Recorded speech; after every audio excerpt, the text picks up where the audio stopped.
കേരളത്തിന് as A state വിദേശത്ത് നിന്ന് കടമെടുക്കാൻ 9.723% പലിശയ്ക്ക് കിട്ടുന്ന ഒരു ബോണ്ട്, അതായത് 2150 കോടി എടുത്തിട്ട് ഏതാണ്ട് 50% പലിശ അടക്കം നമ്മൾ 5 വർഷം.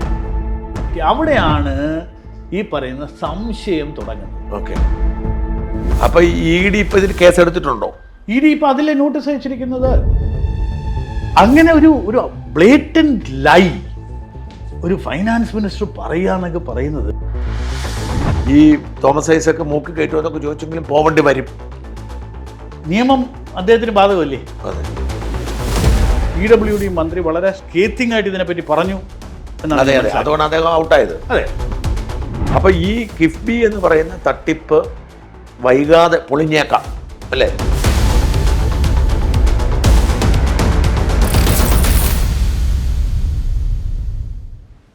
നമസ്കാരം, ഷൂട്ടഡ് സൈറ്റിലേക്ക് സ്വാഗതം. കേരളം സമാനതകളില്ലാത്ത സാമ്പത്തിക പ്രതിസന്ധിയിലൂടെ കടന്നു പോവുകയാണ് എന്നത് എല്ലാവർക്കും അറിയാവുന്ന കാര്യമാണ്. അതിൽ പ്രത്യേകിച്ച് കൂടുതൽ കാര്യങ്ങളൊന്നും പറയേണ്ടതില്ല. ഈ സാമ്പത്തിക പ്രതിസന്ധി സർക്കാർ മറച്ചു വെച്ചായിരുന്നു ജനങ്ങളെ പറ്റിച്ചുകൊണ്ടിരുന്നത്. അതിനുവേണ്ടി അവർ പല ഗിമ്മിക്സുകളും കാട്ടി. ആ ഗിമ്മിക്സുകൾക്കൊക്കെ തടയിടാൻ പ്രധാന കാരണമായി മാറിയത് ലണ്ടൻ സ്റ്റോക്ക് എക്സ്ചേഞ്ചിലെ മസാല ബോണ്ടിനെതിരെയുള്ള നിയമ പോരാട്ടമാണ്.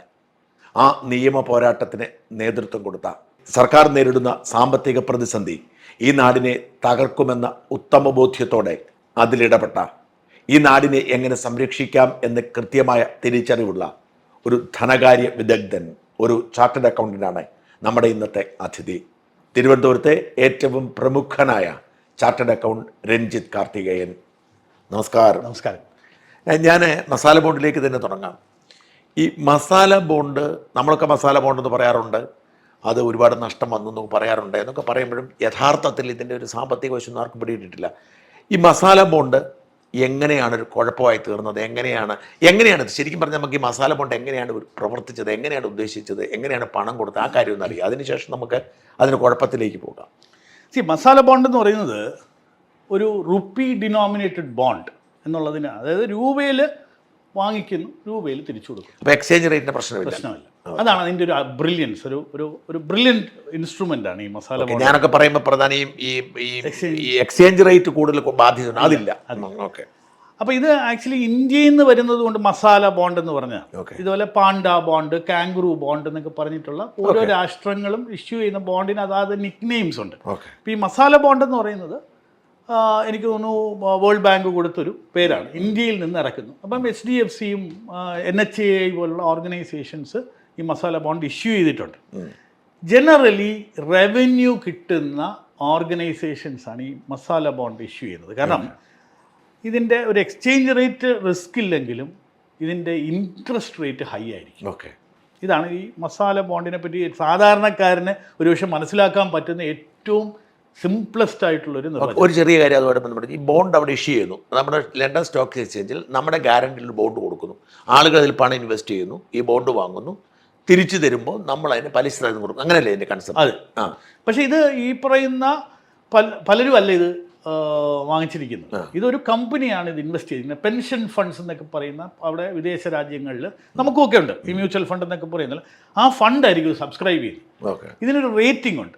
ആ റേറ്റിംഗ് എന്തെന്ന് പറയുന്നത് ഒരു സർക്കാർ ഇഷ്യൂ ചെയ്യുന്ന ബോണ്ട്, അങ്ങനെ ഒരു ബോണ്ട് അല്ലെങ്കിൽ ഒരു റേറ്റിംഗ് ഹൈ ആയിട്ടുള്ള ഒരു ബോണ്ട് ഇഷ്യൂ വരുമ്പോൾ നാച്ചുറലി പെൻഷൻ ഫണ്ടും മറ്റുമൊക്കെ ഈ 9.25% പലിശ, 9.723% പലിശയ്ക്ക് കിട്ടുന്ന ഒരു ബോണ്ട് നാച്ചുറലി ഒരു സബ്സ്ക്രൈബ്ഡ് ആയി. എനിക്ക് തോന്നുന്നു ഇത് ഒരു കനേഡിയൻ കമ്പനിയാണ് ഇത് ഫുള്ളി സബ്സ്ക്രൈബ്. അതായത് അവരെ സംബന്ധിച്ചിടത്തോളം അവരവിടെ ജനങ്ങളിൽ നിന്ന് പെൻഷൻ കൊടുക്കാൻ വേണ്ടി വാങ്ങിയ പണമായിരിക്കും. അത് ഷെയർ മാർക്കറ്റിലൊക്കെ കൊടുക്കുന്നേക്കാൾ റിസ്ക് കുറഞ്ഞ കൂടുതൽ വരുമാനം കിട്ടുന്നതുകൊണ്ട് അവരിത് വാങ്ങുന്നു. അതെ, ഇതൊരു ഡെറ്റ് ഫണ്ട് അല്ലേ. ഇതിന് 9.25% പലിശ കിട്ടും. ആ ഡെറ്റ് ഫണ്ടിലേക്ക് ഇത് അവർ ഇൻവെസ്റ്റ് ചെയ്യുന്നു. അവർക്ക് പല ഇൻവെസ്റ്റ്മെന്റ് കാണും. അതിൽ ഒരു ഇൻവെസ്റ്റ്മെന്റ് ആയിട്ട് ഇതെല്ലാം ചെയ്യുന്ന മെർച്ചന്റ് ബാങ്കേഴ്സാണ്. അതായത് ഞാൻ ഇങ്ങനെ ഒരു ബോണ്ട് ഇഷ്യൂ ചെയ്യണമെന്ന് പറഞ്ഞാൽ ആരെങ്കിലും ഒരു ഇന്റർനാഷണൽ മാർക്കറ്റിൽ ഇതുപോലുള്ള ഇൻസ്ട്രുമെൻറ്റ്സ് വിൽക്കുന്ന ആളുകളുണ്ട്. അപ്പോൾ എനിക്ക് തോന്നുന്നു ആക്സിസ് ബാങ്കോ അങ്ങനെ മറ്റോ ആണ് ഇതിൻ്റെ മെർച്ചൻറ്റ് ബാങ്കേഴ്സായിട്ട്, ഇടനിലക്കാരായിട്ട്. അപ്പോൾ ഇവർക്കൊരു കമ്മീഷനുണ്ട്, അതിനുള്ള ചിലവുകളുണ്ട്, ബോണ്ട് ഇഷ്യൂവിൻ്റെ ചിലവുകളുണ്ട്, അതിൻ്റെ കാര്യങ്ങളൊക്കെ വരുമ്പോൾ ഒരു 10-10.5% ഇതിൻ്റെ പലിശയുടെ കോസ്റ്റ്, നമ്മുടെ ഈ കോസ്റ്റ് ഓഫ് ബോണ്ട് 10-10.5% വരെ ആകും. അതായത് 9% പലിശ, 9.723% പലിശ. പക്ഷെ തുടങ്ങുമ്പോൾ കിട്ടുമ്പോൾ അതിനൊരു ചിലവുണ്ടല്ലോ, അതിന് ഈ നമ്മുടെ മുഖ്യമന്ത്രി മണിയടിക്കാൻ പോയത് അടക്കം. അപ്പൊ അവിടെ ചെന്ന് ലണ്ടൻ സ്റ്റോക്ക്, അത് സെക്കൻഡ് ഫേസ് ആണ്. ആദ്യം നമ്മൾ ഈ പറയുന്ന ബോണ്ട് ഇഷ്യൂ ചെയ്തു, അത് കഴിഞ്ഞിട്ട് അദ്ദേഹം ഇതിനെ ലിസ്റ്റ് ചെയ്തു. ഈ ലിസ്റ്റ് ചെയ്യുന്നതിന്റെ ആവശ്യം എന്താണെന്ന് എനിക്ക് മനസ്സിലായിട്ടില്ല. കാരണം ഒരാൾ മാത്രമേ ഉള്ളൂ സബ്സ്ക്രൈബ് ചെയ്തിട്ടുള്ളൂ. ഇത് പബ്ലിക് ട്രേഡിംഗ് ആക്ടിവിറ്റി, അവിടെയാണ് ഈ പറയുന്ന സംശയം തുടങ്ങുന്നത്. ലിസ്റ്റ് ചെയ്യുന്നത് എന്തിനായിരുന്നു? ലിസ്റ്റ് ചെയ്ത് പബ്ലിക്കലി ട്രേഡ്. ഇപ്പം നമ്മളൊരു ഷെയർ ഇപ്പം മറുനാടൻ മലയാളിയുടെ IPO നടത്തി നിങ്ങൾ ചെയ്താൽ എനിക്കോ ആർക്കോ വേണമെങ്കിൽ വാങ്ങിക്കാം. അപ്പം അങ്ങനെ പദ്ധതി അവിടെ ഇല്ലായിരുന്നു. അങ്ങനെ എന്തിനാ ഒരു പെൻഷൻ ഫണ്ടിന് ഒരു സർക്കാർ ബോണ്ട് ലിസ്റ്റ് ചെയ്യേണ്ട ആവശ്യം എന്താണ് എന്നുള്ളതിനെ പറ്റി ഇന്ന് വരെ ആർക്കും ഒരു ഉത്തരം പറയാൻ പറ്റില്ല. എന്തിനായിരിക്കും അവരത് ചെയ്തത്? അവിടെയാണ് ഈ പറയുന്ന ഒരു സംശയത്തിൻ്റെ നിഴൽ വന്നിരിക്കുന്നത്. ഈ എൻഫോഴ്സ്മെൻറ്റ് ഡയറക്ടറേറ്റും മറ്റുമൊക്കെ ഇതൊരു മണി ലോണ്ടറിങ് ആംഗിൾ ഉണ്ട് എന്നല്ല ഞാൻ പറയുന്നത്, ഉണ്ടോ എന്നൊരു സംശയം ഇപ്പം അങ്ങേക്ക് തോന്നിയില്ലേ? എന്തിനാണ് അവിടെ ചെന്ന് ലിസ്റ്റ് ചെയ്തത്? കാരണം ഒരാൾ മാത്രം സബ്സ്ക്രൈബ് ചെയ്തൊരു ബോണ്ടിനെ നമ്മൾ ലണ്ടൻ സ്റ്റോക്ക് എക്സ്ചേഞ്ചിൽ പബ്ലിക്കലി ട്രേഡഡ് ഒരു ഇൻസ്ട്രുമെൻ്റ് ആക്കേണ്ട ആവശ്യകത എന്താണ്? അതിനുവേണ്ടി ചിലവാക്കുന്ന പണം എന്തിന് ചിലവാക്കി? ഓഫ്കോഴ്സ് പല കാര്യങ്ങളിലും നമ്മൾ കണ്ടിട്ടുണ്ട്, ധൂർത്തും കാര്യങ്ങളൊക്കെ ഉണ്ട്. അപ്പം മുഖ്യമന്ത്രിക്ക് ഒരു പക്ഷേ അതിനൊരു അവിടെ പോകണം, പബ്ലിസിറ്റി കൊടുക്കണം. ഒരു ക്യാപിറ്റലിസ്റ്റിക് മാർക്കറ്റിൽ അദ്ദേഹത്തിന് ഒരു കമ്മ്യൂണിസ്റ്റ് നേതാവായിട്ടും ബെല്ല് ഗോങ് അടിക്കണം എന്നൊക്കെ തോന്നിയത് കൊണ്ടാവാം. അതല്ലാതെ സീരിയസ് സംശയങ്ങളും ആളുകൾക്കുണ്ട്. ഈ സബ്സ്ക്രൈബ് ചെയ്ത ഒരു കമ്പനിയാണ്, ഒറ്റ കമ്പനിയാണ്. അപ്പൊ പിന്നെ അതോടെ ക്ലോസ് ചെയ്തു. നമ്മൾ പലിശ ഇത്രയെന്ന് പറഞ്ഞു, അവർ മേടിക്കാന്ന് പറഞ്ഞു, അതോടെ തീർന്നു. പക്ഷേ ഈ ലിസ്റ്റിങ്ങിന്റെ ചിലവുണ്ട്, ഇത്രയും പേര് അവിടെ പോയതിന്റെ ചിലവുണ്ട്. ഈ ലിസ്റ്റിംഗ് കൊണ്ട് ഒരു പ്രയോജനം ഉണ്ടായില്ല, ഓൾറെഡി സബ്സ്ക്രൈബ് ചെയ്ത് കഴിഞ്ഞു. അപ്പൊ ആദ്യത്തെ തട്ടിപ്പ് അതാണ്. അപ്പൊ തട്ടിപ്പ് എന്ന് പറഞ്ഞാൽ സംശയം. ഞാൻ ഈ പറയുന്ന അന്വേഷണങ്ങളും മറ്റും നടക്കുന്നത് ഇതൊരു മണി ലോണ്ടറിങ് ആണോ? അപ്പൊ ഇത് ഞാൻ വാങ്ങിച്ചു കഴിയുമ്പോൾ എനിക്ക് വേറെ ഏതെങ്കിലും വിദേശ കമ്പനികളെ കൊണ്ട് ഇത് വാങ്ങിപ്പിക്കാൻ നോക്കും. കാരണം ഇത് ഫ്രീലി ട്രേഡബിൾ ആണ്. അങ്ങനെയൊക്കെയുള്ള ഒരു ഇൻറ്റന്റ് ഉണ്ടോ എന്ന സംശയം. എങ്ങനെയാവാം? ഞാൻ പറഞ്ഞ സാധ്യത എങ്ങനെയാണ്? അതായത് അവരത് വാങ്ങിയിരിക്കുന്നു. അല്ല, അതിനുള്ള തടയാണ് വാസ്തവമായി അതിൻ്റെ ഒരു സെക്കൻഡ് പാർട്ട് നടന്നില്ല. ഈ പറയുന്ന ഹൈക്കോടതിയിൽ ഒരു കേസ് കൊടുത്തപ്പോൾ 5000 കോടി രൂപയായിരുന്നു ഇവര് കിഫ്ബി ഡിസൈഡ് ചെയ്തിരുന്നതെന്ന് ഞാൻ മനസ്സിലാക്കുന്നത്. 5000 crores ഒരു ബോണ്ട് ഇഷ്യൂ ഇൻ മൾട്ടിപ്പിൾ ട്രാഞ്ചസ്. പക്ഷേ അത് ഈ പറയുന്ന പോലെ നമ്മളൊരു ഞാൻ പലരോടും രാഷ്ട്രീയക്കാരുടെ ആക്ടിവിസ്റ്റുകളുടെ അടുത്തൊക്കെ സംസാരിച്ചു. കാരണം ഞാനൊരു പബ്ലിക് ഇൻട്രസ്റ്റ് ലിറ്റിഗേഷൻ ചെയ്യുന്ന ഒരാളല്ല. പക്ഷെ പലരും ഇത് മനസ്സിലാക്കാത്തത് കൊണ്ടാവാം അവർ മുന്നോട്ട് വന്നില്ല. അതുകൊണ്ടാണ് ഞാൻ എൻ്റെ പേരിൽ തന്നെ ഈ ഒരു പബ്ലിക് ഇൻട്രസ്റ്റ് ലിറ്റിഗേഷൻ ഫയൽ ചെയ്യേണ്ടി വന്നത്. അതോടെ ഫർദർ ഇഷ്യൂ നിന്നു. അപ്പോൾ അതുപോലെ തന്നെ ആയിരിക്കാം ഇതിൻ്റെ സബ്സിക്വൻറ്റ് ട്രാൻസ്ഫേഴ്സ് നിന്ന് കാണാം. അപ്പോൾ അവർ മണി ലോണ്ടറിങ് ശ്രമിച്ചു, പക്ഷെ നടന്നു കാണും നിർബന്ധമില്ല, ശ്രമിച്ചിട്ടുണ്ടാവാം എന്നേ പറയാൻ. അപ്പോൾ ഇനി ഈ നമുക്ക് 3150 കോടി നമ്മൾ എടുത്തു, 2150 കോടി എടുത്തു. ഇത് നമുക്ക് ഈ പറഞ്ഞ 10% പലിശയ്ക്ക് നമ്മൾ ഇങ്ങോട്ട് പണം എടുത്തതേ ഉള്ളൂ, നമ്മുടെ ആവശ്യത്തിനോട് എടുത്തതേ ഉള്ളൂ. 5 കൊല്ലം കൊണ്ട് തിരിച്ചും കൊടുക്കേണ്ടി വന്നു, അല്ലേ? 1045 കോടി രൂപ 5 വർഷം കൊണ്ട് പലിശ ഇനത്തിൽ കൊടുക്കേണ്ടി വന്നു. അതായത് 2150 കോടി എടുത്തിട്ട് ഏതാണ്ട് 50% പലിശ അടക്കം നമ്മൾ 5 വർഷം, ഈ 5 വർഷം കൊണ്ട്. വാസ്തവത്തിൽ അതുകൊണ്ട് എന്ത് ബെനിഫിറ്റ് എന്നുള്ളതാണ്. അല്ല, എനിക്ക് തോന്നുന്നത് ഇപ്പോൾ നമ്മൾ കിഫ്ബിയുടെ ബാലൻസ് ഷീറ്റ് നോക്കിയാൽ ഏതാണ്ട് ഇതേ തുക തന്നെ എല്ലാ വർഷവും 31-ാം തീയതിയുടെ ബാങ്ക് ബാലൻസ് ആയിട്ട് കിടക്കുന്നതായിട്ട് ഞാൻ കണ്ടിട്ടുണ്ട്. അപ്പോൾ പ്രാക്ടിക്കലി ഒരു 2150-2000 കോടി രൂപ വാങ്ങി ഇവിടുത്തെ ലോക്കൽ ബാങ്കിലിട്ട് 5-6% പലിശ കിട്ടി. അപ്പം നഷ്ടം വാസ്തവം 5-6% ഉള്ളൂ. അങ്ങനൊരു ഗുണമുണ്ട്. 5% പലിശ കിട്ടി കാണാം. അല്ല, ഒരാവശ്യമുള്ള കാര്യമല്ല. 2 ലക്ഷം കോടി രൂപയാണ് ഇവിടെ പ്രവാസികളുടെ നിക്ഷേപം എന്ന് ഞാൻ മനസ്സിലാക്കുന്നത്. നമ്മൾ പലപ്പോഴും കണ്ടിട്ടുണ്ട് ഈ പ്രവാസികൾ ബാങ്കിലാണ് കൂടുതൽ. ഇവിടെ ഇൻവെസ്റ്റ്മെൻറ്റ് ബിസിനസ്സുകളിലല്ല ആളുകൾ നടത്തുന്നത്. അങ്ങേക്കറിയാമല്ലോ, ഒരുപാട്. അപ്പം ഒരു ബിസിനസ് ഫ്രണ്ട്ലി സ്റ്റേറ്റ് ആയിട്ട് പ്രവാസികൾ ഇതിനെ കാണുന്നില്ല. അപ്പം നാച്ചുറലി ഇത് മുഴുവൻ പോയിരിക്കുന്നത് ബാങ്കിലാണ്. അപ്പോൾ കേരള ഗവൺമെൻറ് ഒരു 6.5%, 7%, ഈവൻ 8% ഒരു ബോണ്ട് ഓഫർ ചെയ്തിരുന്നെങ്കിൽ ഈ 5,000 അല്ല 10,000 കോടി രൂപയും ഇങ്ങോട്ട് വരും. ഇങ്ങോട്ട് ഈ പറയുന്ന പ്രവാസികൾ ബാങ്കിൽ നിന്ന് മാറ്റി ചെയ്യില്ലായിരുന്നോ? ഓക്കെ, 10-10.5% അവിടെ പോയി ഇങ്ങോട്ട് എടുക്കുന്നതിനെക്കാട്ടിലും നല്ലത് പ്രവാസികൾ നിങ്ങൾക്ക് തരാമെന്ന് പറയുന്നതായിരുന്നു. അതെ. അപ്പോൾ വേറെ ചിലവുകളില്ല, പക്ഷേ ഈ പറയുന്ന പോലെ ലിസ്റ്റിങ്ങിനോ ഒക്കെ ചിലപ്പോൾ മണി അടിക്കാനോ ഒന്നും പറ്റത്തില്ല, അതിൻ്റെ പേരിൽ കമ്മീഷനോ മണി ലോണ്ടറിങ്ങോ പറ്റില്ല. അപ്പോൾ വളരെ എനിക്ക് പ്രേക്ഷകർക്ക് മനസ്സിലായെന്ന് തോന്നുന്നു ഇതിൻ്റെ ഈ മസാല ബോണ്ടിൻ്റെ പിന്നിലെ ഒരു നഷ്ടം എന്താണെന്നുള്ളത്. അതായത് 1000 കോടിയോളം രൂപ പലിശ കൊടുക്കേണ്ടുന്ന 5 കൊല്ലം കൊണ്ട് ആ പണം ഉപയോഗിച്ചു എന്നുള്ള കാര്യത്തിന് ഉറപ്പുമില്ല. ഇതാണൊരവസ്ഥ. അപ്പോൾ ഇത് അങ്ങ് ഇതിനെ നിയമ നടപടി എടുക്കാൻ ഒരു നിയമ പോരാട്ടം തുടങ്ങാൻ കാരണം എന്താണ്? വാസ്തവമായി നമുക്ക് ഞാൻ ഈ മസാല ബോണ്ട് ഇഷ്യൂ എന്ന് പറയുമ്പോൾ വാസ്തവം എനിക്കൊരു എക്സൈറ്റ്മെൻ്റ് ആയിരുന്നു. കാരണം കേരളത്തിന് ഈ പറയുന്ന ഒരു നെക്സ്റ്റ് ലെവൽ ഇൻസ്ട്രുമെൻറ്റ്സ് ഒക്കെ ഇറക്കി നമ്മളൊരു ഒരു ആസ് എ ഒരു ഈ ഫിനാൻസ് ഡൊമെയിനിലോ അല്ലെങ്കിൽ ഈ പറയുന്ന ചാർട്ടേഡ് അക്കൗണ്ടൻസിയിലൊക്കെ ഇരിക്കുമ്പോൾ അതിനകത്തൊരു എക്സൈറ്റ്മെൻ്റ് ഉണ്ട്. നമ്മൾ ഈ പത്രത്തിൽ വായിച്ചിട്ടല്ലേ ഉള്ളൂ, ഈ അല്ലെങ്കിൽ എക്കണോമിക് ടൈംസ് പോലെയൊക്കെയുള്ള വായിച്ചിട്ടുള്ളൂ HDFC ഇത് മസാല ബോണ്ട് ഇറക്കി. അപ്പോൾ അങ്ങനെ ഒരു ലേറ്റസ്റ്റ് ഇൻസ്ട്രുമെൻ്റ് നമ്മുടെ സംസ്ഥാനം ഇറക്കി എന്ന് പറയുമ്പോൾ നമുക്കൊരു എക്സൈറ്റ്മെൻ്റ് ആണ്. അപ്പോൾ അതിന് ഞാനൊരു നിയമവും കൂടെ പഠിച്ച ഒരാളാണ്. അപ്പോൾ എനിക്ക് പിന്നെ അതിൻ്റെ ഒരു കോൺസ്റ്റിറ്റ്യൂഷണാലിറ്റിയെ പറ്റി ഇങ്ങനെ എവിടെ ഒരു വായിച്ചതുപോലെ എനിക്കൊരു ഓർമ്മ. അതായത് കേരളത്തിന് ആസ് എ സ്റ്റേറ്റ് വിദേശത്തുനിന്ന് കടമെടുക്കാൻ പറ്റത്തില്ല. അപ്പം 293(1) സെക്ഷൻ ആർട്ടിക്കിൾ 293(1) പ്രകാരം കേന്ദ്രത്തിന് മാത്രമേ വിദേശത്തുനിന്ന് കടമെടുക്കാൻ ഒക്കുള്ളൂ. ഇപ്പോൾ നമ്മൾ ജലനിധി കണ്ടു, KSTP കണ്ടു, ഇതെല്ലാം വിദേശ ബാങ്ക് മറ്റേ വേൾഡ് ബാങ്കിൽ നിന്നും ജിക്കയിൽ നിന്നൊക്കെ നമ്മൾ ലോൺ എടുത്തത്. അപ്പോൾ ഇതെന്താ എടുത്തത്? ഇത് നമ്മൾ പ്രപ്പോസൽ സെൻട്രൽ ഗവൺമെൻറ്റിന് കൊടുത്തിട്ട് പണം സെൻട്രൽ ഗവൺമെൻറ്റിലാണ് വരുന്നത്. എന്നിട്ട് ഇവിടെ ഒരു നോഡൽ ഏജൻസിക്കാണ് കൊടുക്കുന്നത്. അപ്പോൾ ഇതിൻ്റെ പലപ്പോഴും ഞങ്ങൾ ജലനിധിയുടെ ഓഡിറ്ററായിരുന്നു, KSTPയുടെ ഓഡിറ്ററായിരുന്നു.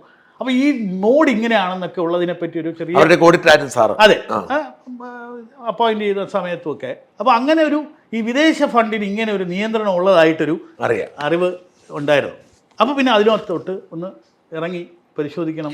ഇവർ പറയുന്ന റിസർവ് ബാങ്കിന് പെർമിഷൻ കിട്ടിയെന്നാ അത് പരിശോധിച്ചപ്പോഴത്തേക്ക് ഞാൻ നോക്കിയപ്പം റിസർവ് ബാങ്ക് ഒരു NOC കൊടുത്തിട്ടുണ്ട്, നോ ഒബ്ജെക്ഷൻ സർട്ടിഫിക്കറ്റ്. അതായത് ബാക്കി നിയമങ്ങളെല്ലാം പാലിച്ചാൽ ഞങ്ങൾക്ക് നിങ്ങൾ ഈ മസാല ബോണ്ട് ഇഷ്യൂ ചെയ്യുന്നതിന് എതിർപ്പില്ല.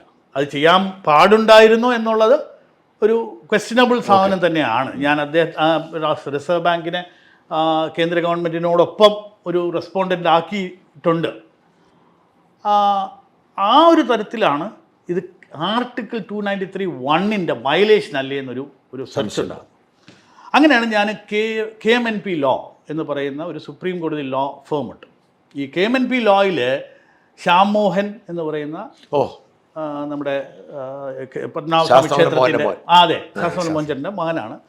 ശ്യാം മോഹനുമായിട്ടാണ് ഞാൻ സാധാരണഗതിയിൽ ഒരു ഇൻട്രാക്ഷൻ, നമ്മുടെ ഒരു ലീഗൽ, അദ്ദേഹം സുപ്രീം കോടതി അഡ്വക്കേറ്റ് ഓൺ റെക്കോർഡാണ്.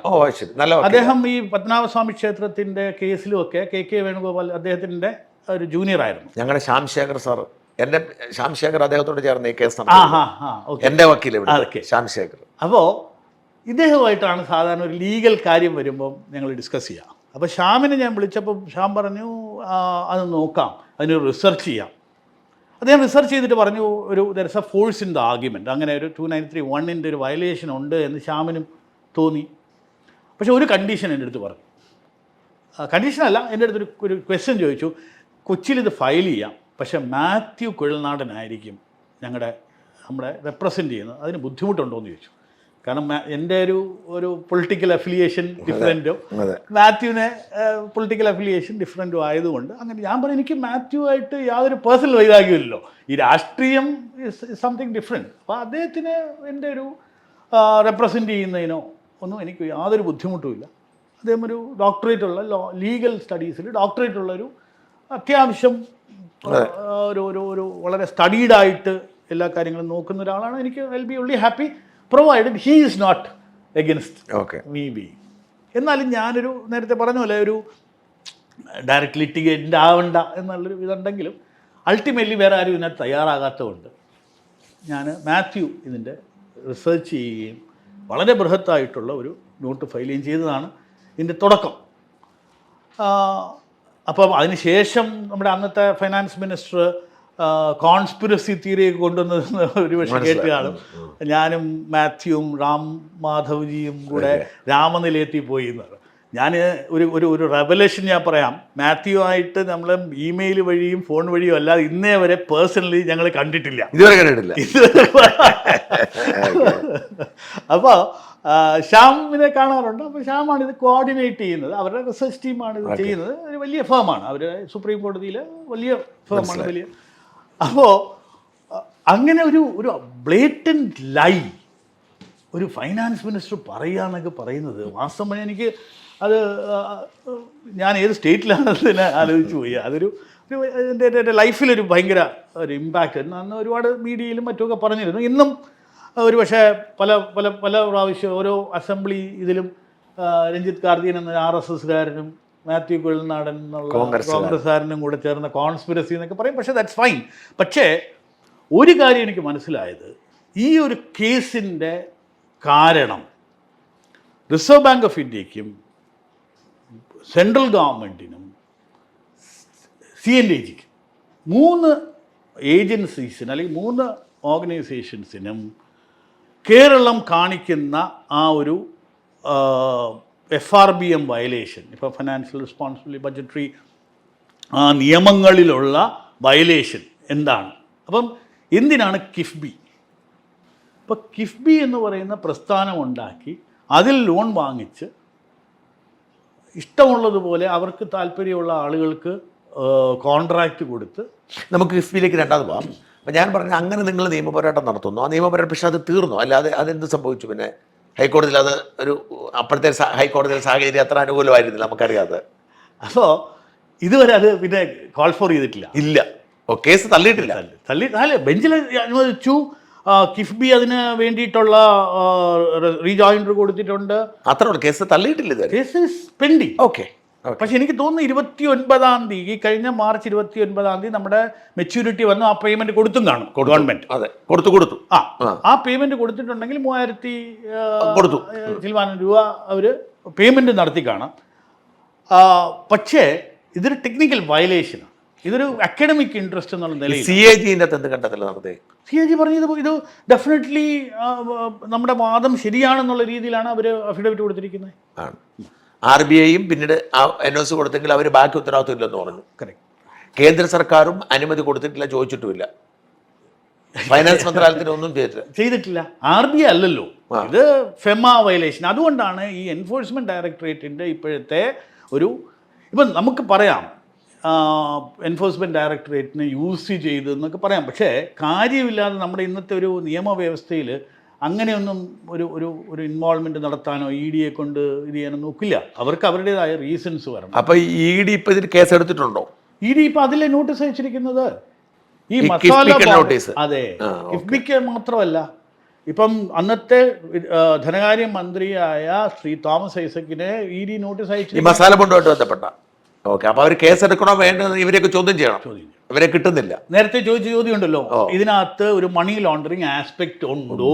ഓക്കെ, നാച്ചുറലി അതിന്റെ കാര്യങ്ങൾ നയിച്ചിരുന്ന ആളുകളോട് ചോദിച്ചാലേ ഇതനുസരിച്ച്. അപ്പൊ തോമസ് ഐസക്കിനെതിരെയുള്ള നോട്ടീസ് അടക്കമുള്ള കാര്യങ്ങൾ ഇനിയും അത് കൂടുതൽ കോംപ്ലിക്കേറ്റഡ് ആയി പോകാം.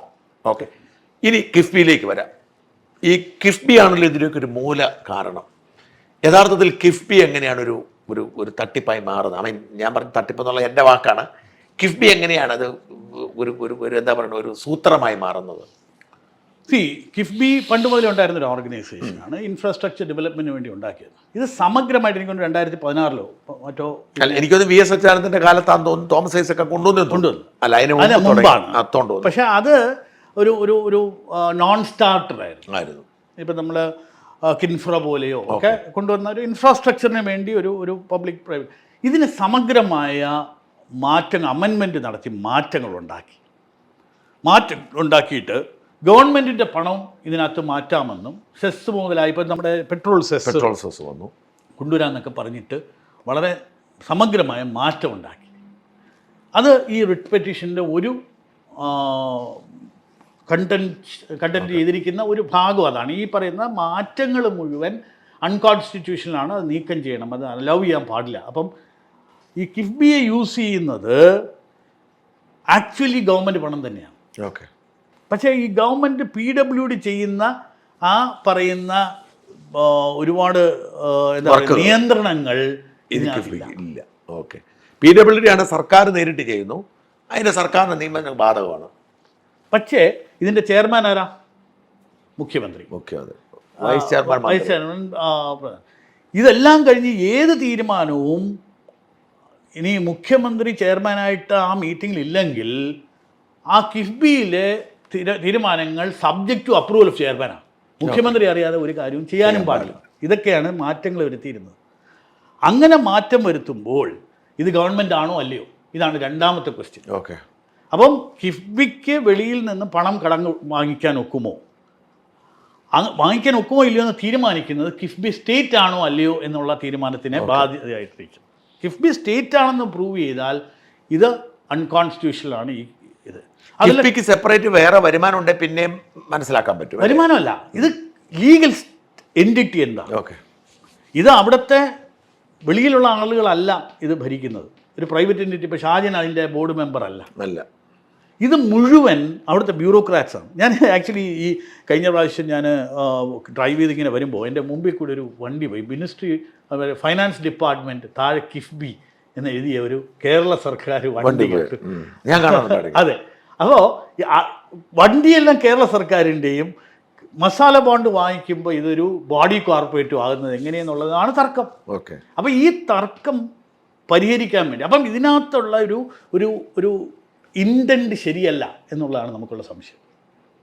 PWD ഉള്ളപ്പോൾ എന്തിനാണ് നമ്മുടെ സ്മാർട്ട് സിറ്റി കൺസ്ട്രക്ഷനും മറ്റുമൊക്കെ അവർക്ക് താല്പര്യമുള്ള കോൺട്രാക്ടേഴ്സിനെ വെച്ച് ചെയ്യുന്നത്? ഓക്കെ. അപ്പം PWDയിലാണെങ്കിൽ ഇതിന് ടെൻഡറുണ്ട്, അതിന് അതിൻ്റേതായ നിയമങ്ങളും നിയന്ത്രണങ്ങളും ഉണ്ട്. ഒരു കമ്പനിക്ക് തന്നെ ഒരു നിശ്ചിത തുകയ്ക്ക് അപ്പുറമുള്ള കോൺട്രാക്ട് ഒരു സ്റ്റേറ്റിൽ നിന്ന് എടുക്കാൻ പാടില്ല എന്നുണ്ട്. അപ്പോൾ ഇതെല്ലാം ആ വയലേഷൻ മുഴുവൻ കവറപ്പ് ചെയ്യാനുള്ളതാണോ ഈ കിഫ്ബി എന്നുള്ളതിനൊക്കെ സംശയം. അപ്പോൾ ഈ കോൺട്രാക്ടേഴ്സ് ഡെലിവറി ചെയ്യുന്ന അവരുടെ ബാലൻസ് ഷീറ്റ് നോക്കിയാൽ അവർ 1-2% മാത്രമേ ഉള്ളൂ പ്രോഫിറ്റ് ഉണ്ടാക്കിയിരിക്കുന്നത്.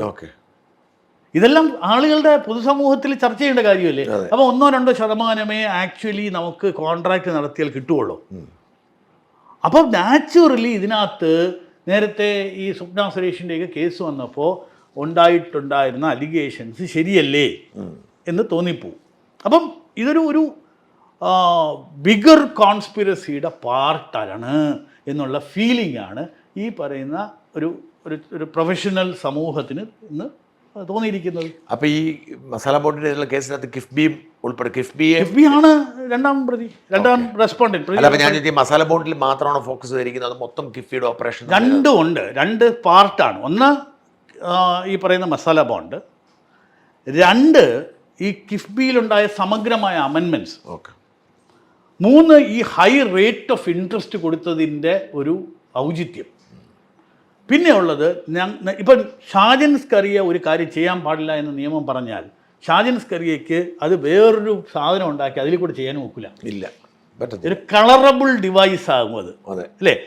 ആ ക്വസ്റ്റ്യനാണ് നമ്മൾ രണ്ടാമത്. അതായത് സ്റ്റേറ്റിന് ചെയ്യാൻ ഒക്കാത്ത കാര്യം മുന്നിലൊരാളെ ഒരു ശിഖണ്ഡിയെ നിർത്തി യുദ്ധം ചെയ്യുന്നത് പോലെയാണ്. അപ്പം നാച്ചുറലി ഇത് നിങ്ങൾ ചെയ്തതായിട്ട് തന്നെ നിയമം പരിഗണിക്കും. അപ്പോൾ ഇപ്പം ബജറ്റിലൊക്കെ കിഫ്ബി ഫണ്ട് അനുവദിച്ചു, കിഫ്ബി ഫണ്ട് അതെങ്ങനെ എനിക്ക് ഇപ്പോഴും പിടിയിട്ടില്ല. എന്താ സംഭവിക്കും? കിഫ്ബിയിലേക്ക് ഒരു കാശ് കൊടുക്കുന്നു, അത് കിഫ്ബി ഗെറ്റ്സ് ലോൺസ്, ബാങ്ക്സിൽ നിന്ന് ലോൺ എടുത്തിട്ടുണ്ട്. ഈ ബോണ്ടും മസാല ബോണ്ടും അങ്ങനെയുള്ള സാധനങ്ങളുണ്ട്. പിന്നെ ഈ 2 രൂപ മറ്റേ സെസ്സിൻ്റെ പിരിവുണ്ട്. അപ്പോൾ ഈ പണം സമാഹരിച്ചിട്ട് ഈ പ്രോജക്റ്റ് ഇപ്പം 5 സ്റ്റാർ ആയിട്ട് ഹോട്ടലായിട്ട് തെറ്റിദ്ധരിക്കപ്പെടുന്ന സ്കൂളുകളുണ്ട്, പിന്നെ റോഡുകൾ, ആശുപത്രികൾ, ഇങ്ങനെയുള്ള സാധനങ്ങൾക്ക് കിഫ്ബിയുടെ പ്രോജക്റ്റായിട്ട് ഇവർ ഇത് ചെയ്യും. കാരണം കഴിഞ്ഞ 1 വർഷം 1.5 വർഷം ആയിട്ടുള്ള 1.5 ബഡ്ജറ്റിലെ നമ്മൾ ഈ കിഫ്ബിയുടെ പേര് കുറഞ്ഞത്, ബാക്കി മുഴുവൻ നമ്മൾ കിഫ്ബിയാണ്, കിഫ്ബി ബഡ്ജറ്റാണ്. 40,000-60,000 കോടിയുടെ റോഡൊക്കെയാണ്. അതെ. അപ്പോൾ അത് ഒരു എന്താ പറയുന്ന ഒരു പുകമറ. അപ്പോൾ ഈ വെറുതെ ഒരു കാര്യങ്ങൾ ഇങ്ങനെ ആളുകളുടെ മുമ്പിൽ പറയുക, ഇതിനൊരു ഓഡിറ്റ് ഇല്ല, ഇതിനൊരു രീതിയിലുള്ള ഇമ്പാക്റ്റ് അസസ്മെൻ്റ് ഇല്ല. അവർക്ക് ഇഷ്ടമുള്ളവർ ഇത് ചെയ്യുന്നു. ഇതിൻ്റെ അഡ്മിനിസ്ട്രേറ്റീവ് കോസ്റ്റിൻ്റെ എന്താണ്? When you have A PWD, when you have A system in place, ഇത്തിരി സമാന്തരമായിട്ട് എനിക്ക് തോന്നുന്നു കഴിഞ്ഞ ഗവൺമെൻറ്റിൽ കഴിഞ്ഞ പിണറായി 1ാം സർക്കാരിൻ്റെ സമയത്ത് PWD മന്ത്രി വളരെ സ്കേത്തിങ് ആയിട്ട് ഇതിനെപ്പറ്റി പറഞ്ഞു എന്നാണ്. അതുകൊണ്ട് അദ്ദേഹം ഔട്ടായത്. അതെ. അപ്പോൾ ഒരു PWD മന്ത്രിക്ക് റെലവൻസ് ഇല്ല, അല്ലെങ്കിൽ ഒരു വിദ്യാഭ്യാസ മന്ത്രിക്ക് റെലവൻസ് ഇല്ല. ഇത് അതിൻ്റെ CEO മാത്രം ഡിസൈഡ് ചെയ്യുന്ന ഒരു കൂട്ടം ആളുകൾ. അതും സർക്കാരിൻ്റെ ഫണ്ട്. ഇതും സർക്കാരിൻ്റെ ഫണ്ട്. എന്നാൽ നിയന്ത്രണങ്ങൾ ഏറ്റവും മിനിമമായിട്ടുള്ള സ്ഥലം. ഇത് ആക്സെപ്റ്റബിൾ ആണോ അല്ലയോ പൊതുജനം തീരുമാനിക്കുക. ആ ചോദ്യമാണ് നമ്മൾ കോടതിയിൽ എത്തിച്ചിരിക്കുന്നത്. അബ്സല്യൂട്ട്ലി. അല്ല, ഞാൻ ചോദിക്കേണ്ടത്, ഇങ്ങനെ ഈ സർക്കാരിൻ്റെ ഫണ്ട് ഒരു തട്ടിപ്പിലൂടെ വിനിയോഗിച്ച് ഇങ്ങനെ ഈ നിയമവിരുദ്ധമായി ചെയ്യുമ്പോൾ കേന്ദ്രം ഇടപെടാത്തന്നെ, കേന്ദ്രം അതിൻ്റെ അന്വേഷണ ഏജൻസി ഇടപെടണ്ടേ കുറച്ച് സീരിയസ് ആയിട്ട്? ഇതിനകത്ത് 2 കാര്യങ്ങളാണ്. ഇപ്പം ഫോർ എക്സാമ്പിൾ നമുക്ക് എല്ലാവർക്കും അറിയാം, ഒരു ഡൽഹി സർക്കാരിൻ്റെ ഒരു ഇഷ്യൂ ആണ്. ഡൽഹി സർക്കാരിൻ്റെ ഇഷ്യൂ വന്ന് 8 or 9 സമൻസ് കഴിഞ്ഞ് കോടതി ചലഞ്ചും മറ്റുമൊക്കെ കഴിഞ്ഞിട്ടാണ് അദ്ദേഹത്തിനെ അറസ്റ്റ് ചെയ്യുന്നത്. അപ്പോൾ ഇതുപോലെ എന്ത് കാര്യം നമ്മൾ അന്വേഷണത്തിന് പോയാലും ഒന്ന് ഇത് ചെയ്യുന്നത് മുഴുവൻ ഒരു പൊളിറ്റിക്കലി മോട്ടിവേറ്റഡ് ആണ് എന്നൊരു സാധനമുണ്ട്. അത് നമ്മൾ എല്ലാവർക്കും ഉണ്ട്. ഇപ്പം എൻഫോഴ്സ്മെൻറ്റ് ഡയറക്ടറേറ്റ് തെലങ്കാനയിലോ തമിഴ്നാട്ടിലോ കേരളത്തിലോ ഒക്കെ ഒരു നോട്ടീസ് അയച്ചാൽ നമ്മൾ ഇമ്മീഡിയറ്റ് ആയിട്ട് പറയുന്നത് എന്താ?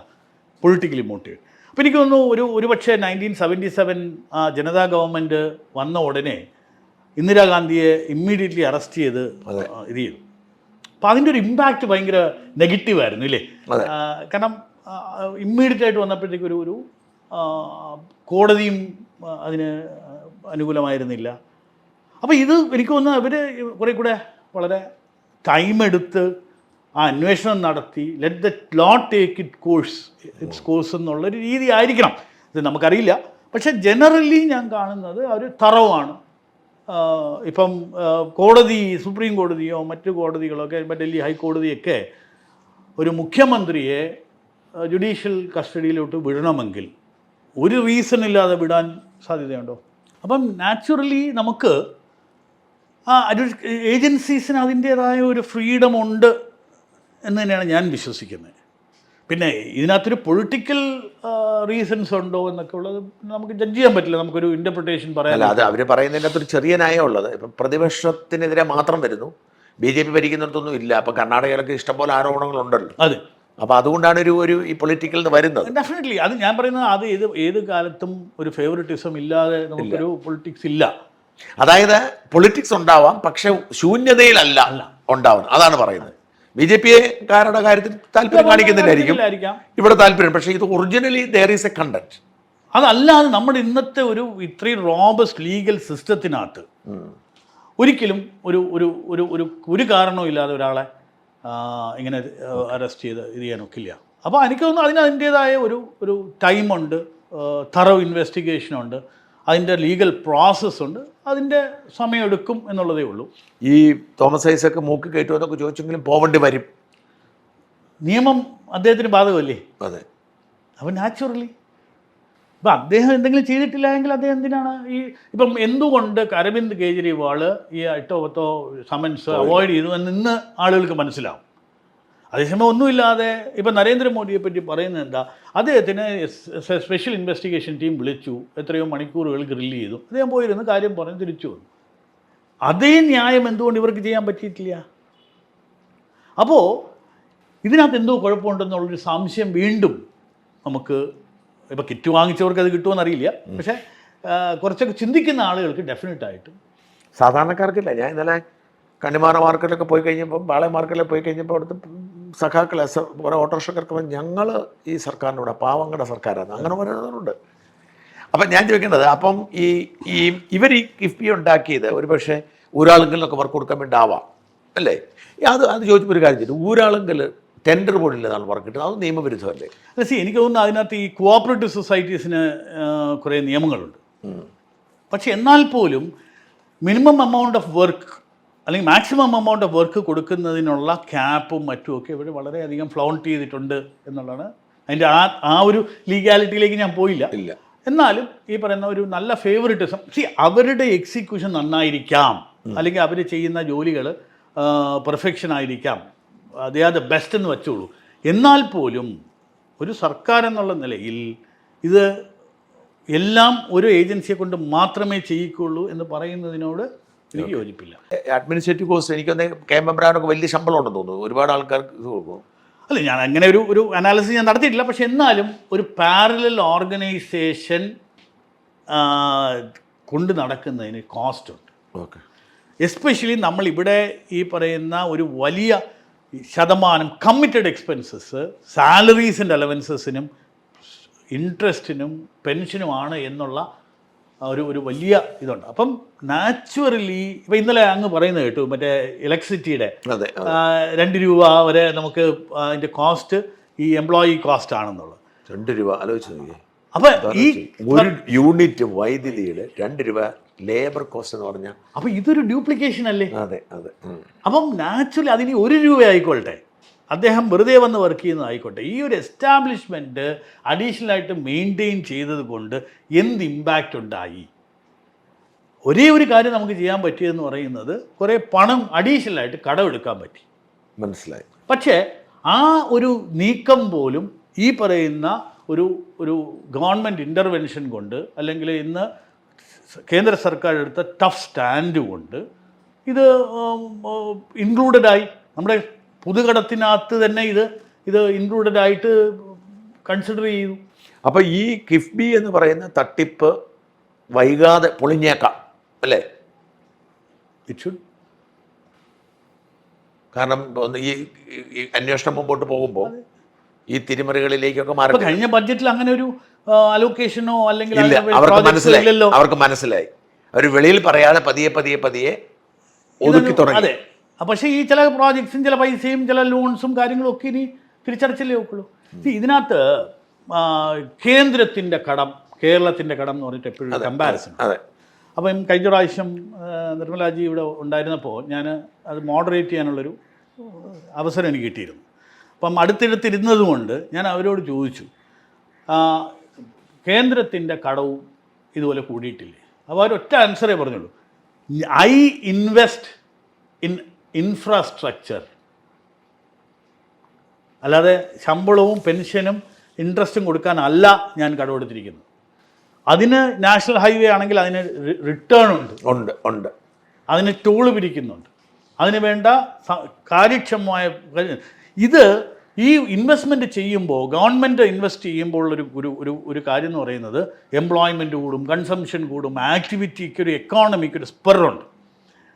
അപ്പോൾ അത് ആ ലെവലിൽ പ്രൈവറ്റ് പാർട്ടീസ് ഇൻവെസ്റ്റ് ചെയ്യുന്നില്ല എന്നൊരു വലിയ കുറ്റവും ഉണ്ട്. ഞങ്ങളൊക്കെ പറയുന്നത് ഈ ഗവൺമെൻറ് മാത്രം ഇൻവെസ്റ്റ് ചെയ്താൽ പോരാ, പ്രൈവറ്റ് യൂണിറ്റ്സ് ഇൻവെസ്റ്റ്മെൻറ്റ് ചെയ്യണം. എനിവേ അതൊരു അനദർ സ്റ്റോറി. പക്ഷേ കേരളം കടമെടുക്കുന്നത് സോഷ്യൽ പെൻഷൻസ് കൊടുക്കാനാണ്, മനസ്സിലായി, അല്ലെങ്കിൽ നമ്മുടെ പലിശ കൊടുക്കാനാണ്. ഇപ്പം കിഫ്ബിയുടെ 1000 കോടി രൂപ നമ്മൾ തിരിച്ചടയ്ക്കുമ്പോൾ കൊടുക്കേണ്ട അഡീഷണലായിട്ട് 2150 1040 കൊടുക്കുമ്പോൾ ഇത് മുഴുവൻ വേറെ കടമെടുത്തേ നമുക്കിത് കൊടുക്കാനൊക്കെ ഉള്ളൂ. മനസ്സിലായി. വരുമാനമില്ല. അപ്പം അതാണ് കിഫ്ബി എന്ന് പറയുന്ന, അല്ലെങ്കിൽ മറ്റേ സോഷ്യൽ പെൻഷൻ വേണ്ടി ഉണ്ടാക്കിയ കമ്പനിയുടെ ഒക്കെ ഉള്ള പ്രോബ്ലം അവിടെയാണ്. നമുക്ക് ഈ പറയുന്ന എപ്പോഴും ഇന്ധന വില കുറയ്ക്കാത്ത കേന്ദ്ര സർക്കാരിനെ പറ്റി കുറ്റം പറയുമ്പോഴും ഇതിൻ്റെ മുകളിൽ 2-3 രൂപ ലോഡ് ചെയ്തിരിക്കുന്നത് സ്റ്റേറ്റാണ്. മനസ്സിലായി. അപ്പോൾ ഇങ്ങനെയുള്ള കാര്യങ്ങൾ പൊതുജനങ്ങൾ ഒരുപക്ഷെ കേരളത്തിൽ സംസാരിക്കുന്നില്ല, അറിയുന്നില്ല. അറിഞ്ഞാൽ തന്നെ ഒരുപക്ഷെ അതിനെപ്പറ്റി സംസാരിക്കുന്നില്ല. പിണറായി കടം മേടിച്ചോണ്ടിരിക്കുന്നു, ഈ കടം തിരിച്ചടയ്ക്കുന്നില്ല. അൾട്ടിമേറ്റ് റെസ്പോൺസിബിലിറ്റി സെന്ററിന് തന്നെയാണ് ആണല്ലോ. അതെ. അപ്പം നാച്ചുറലി അവർ ബെയിൽ ഔട്ട് ചെയ്യേണ്ടി വരും. മാണി സാറും ഒക്കെ ഇത് ചെയ്തിരുന്നപ്പോഴും വളരെ ഫ്രണ്ട്ലി ആയിരുന്നു. കാരണം അദ്ദേഹം ചെയ്ത് ഒരു പക്ഷേ GST കൗൺസിലിന്റെ ചെയർമാനൊക്കെ എക്സാക്ട്ലി അദ്ദേഹം പറഞ്ഞു, you will never get audit of cooperative banks or cooperative societies because that is the Swiss bank of the government. ഈ സർക്കാരിന് വരുമാനമില്ല, ലോൺ കിട്ടുന്നില്ല, ഇതുണ്ടാക്കുന്ന പ്രതിസന്ധി മറുഭാഗത്ത് മൾട്ടി സ്റ്റേറ്റ് കോപ്പറേറ്റീവ്, നീതി ബാങ്ക് എല്ലാം കൂടെ നടത്താൻ പോകുന്ന, കോപ്പറേറ്റീവ് ബാങ്കും ഒക്കെ നടത്താൻ പോകുന്ന തിരിമറികളും തട്ടിപ്പ്, അങ്ങനെ നമ്മൾ വലിയ പ്രതിസന്ധിയിലാണ്. ഡെഫിനറ്റ് ആയിട്ട് ഒരു വളരെ ക്രിട്ടിക്കലായിട്ട് എല്ലാ ആളുകളും ചിന്തിക്കേണ്ട ഒരു സമയം. അതോടെ ഇവന്മാരെല്ലാം തട്ടിപ്പ് തീരുന്ന, ഇത് പഠിച്ച് വിധി വരുന്നതോടെ ഇവർക്ക് ആർക്കും ഈ വളരെ പക്ഷേ ബാക്കിയുള്ള സംസ്ഥാനങ്ങളെയും ചിലപ്പം ബാധിക്കാം. വല്ല ഈ ഒരു പണി ചോദിച്ചു വാങ്ങിയ പണിയാണ്.